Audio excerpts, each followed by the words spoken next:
दीपावली और छठ महापर्व की हार्दिक शुभकामनाएं। आज हम लोग देखते हैं दीप का अर्थ क्या होता है। तो दीप का मतलब होता है प्रकाशित होना, और प्रकाशित होना यहाँ पे हम लोग कोई भी कार्यक्रम करते हैं शुभारंभ, तो हिंदू धर्म के अनुसार दीप को प्रज्वलित करके किसी भी शुभ काम को शुभारंभ किया जाता है। तो हम लोग यहाँ पे देखते हैं दीप का मतलब, तो दीप का अर्थ होता है अपो दीपो भव। इसका मतलब होता है दीप की तरह हो जाओ और स्वयं भी प्रकाशित करो और दूसरों को भी प्रकाशित करें। आज हम लोग देखते हैं छठ महापर्व के बारे में, जो हमारे बिहार और उत्तर भारत की बहुत महान पर्व है। ये पर्व ये हम लोग का प्रेरणा देती है कि डूबते हुए सूर्य का अर्घ्य, ये हमारा भारत देश उत्तर भारत और बिहार में डूबते हुए सूर्य का अर्घ्य पड़ता है, दिया जाता है। डूबते हुए सूर्य का अर्घ्य दिया जाता है। ये हम लोग का सीख देता है कि ये हमारा देश है जो डूबते हुए को भी पूजा करते हैं, और लोग उगते हुए को पूजा करते हैं। तो सबसे पहले छठ पर्व में पहला अर्घ्य डूबते हुए को दिया जाता है सूर्य भगवान को। तो हम लोग यहाँ देखते हैं ये बहुत महान पर्व है। पुराणों में 4 युगों की चर्चा है और विष्णु पुराण में 10 अवतारों का 4 युगों के अनुसार क्रम की वर्णन है। तो हम लोग अपना संस्कृति सभ्यता को और लौटते हैं और देखते हैं यहाँ पे युगों के बारे में देखते हैं। 4 युग हैं, तो कौन कौन सा युग है आज हम लोग हंसते खेलते याद कर लेते हैं। देखते हैं इस छठ और दीपावली के शुभ अवसर पर यहाँ पे युग है, यहाँ देखते हैं हम लोग 4 लिखे हैं। ये 4 है, ये क्या है 4 युग। ये युग हो गया हम लोग का युग, ये 4 युग है। तो पहला युग में हम लोग देखते हैं यहाँ पे सत्ययुग। सत्ययुग हो गया। यहाँ पे हम लोग देखते हैं दूसरा युग में यहाँ पे त्रेता युग होगा। त्रेता युग। फिर यहाँ हम लोग देखते हैं त्रेता युग के बाद द्वापर। फिर हम लोग यहाँ पे चौथा नंबर पे देखते हैं कलयुग। क्या है कलयुग। तो ये 4 युग हो गया हम लोग का। पहला में सतयुग, दूसरा में त्रेता युग, तीसरा में द्वापर और चौथा में कलयुग। ये चारों युगों में हम लोग तो देख लिए विष्णु पुराण में 10 अवतारों का 4 युगों के अनुसार क्रम की वर्णन भी है।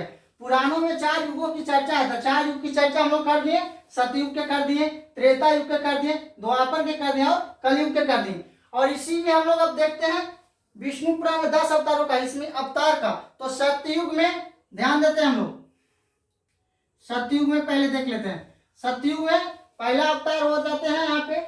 सतयुग में पहला अवतार है मत्स्य, और दूसरा अवतार है यहाँ पे कछुआ।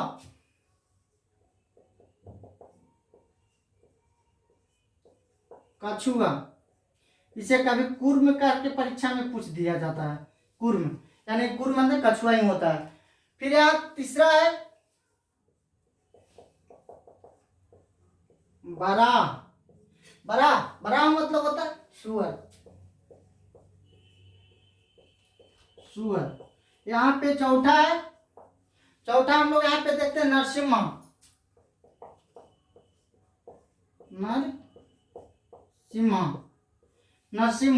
ये हो गया सतयुग में 4 जन्म। मत्स्य हो गया, कछुआ हो गया, बराह हो गया और नरसिम्हा। फिर यहाँ पे देखते हैं हम लोग त्रेता युग में। तो त्रेता युग में 3 जन्म है। पहला है वामना अवतार। पहला में वामना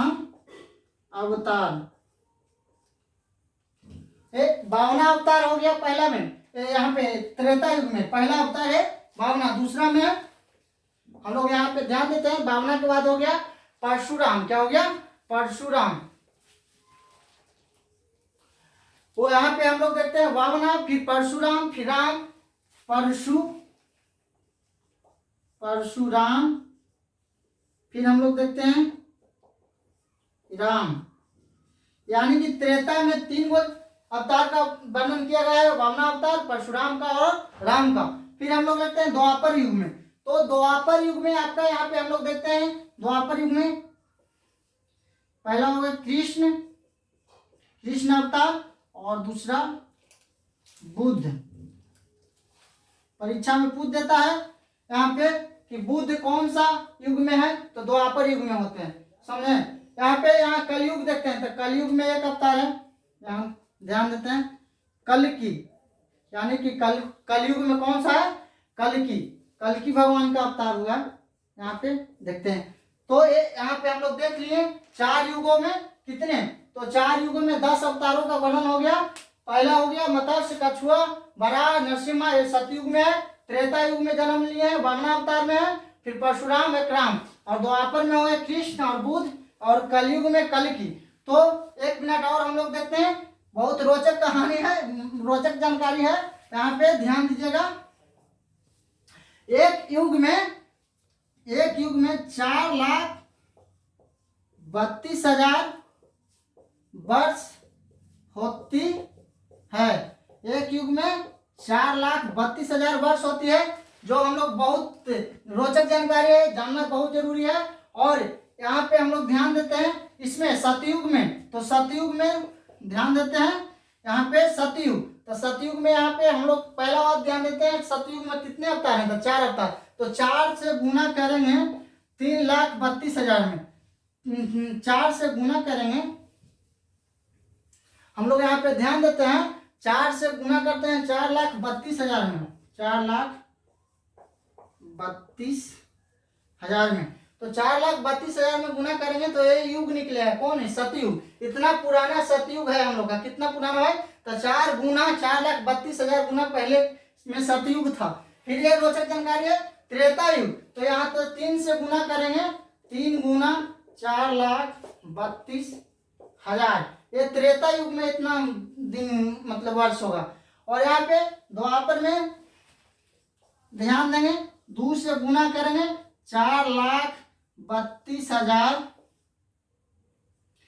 तो ये द्वापर का युग पता चलेगा। और एक कलयुग में, तो कलयुग में कल्कि भगवान का जन्म हुआ, तो 4,32,000 गुना 1, ये हम लोग का अभी जो चल रहा है 4,32,000, तो इतना युगों का 4,32,000 वर्ष मतलब एक युगों का होता है। यहाँ पे हम लोग इतना देखें और अगला वीडियो देखेंगे नेक्स्ट, इतना ही देखते हैं। चलिए तो ठीक है, आज के लिए इतना ही, और अगले वीडियो में रोचक जानकारी के लिए फिर मिलते हैं।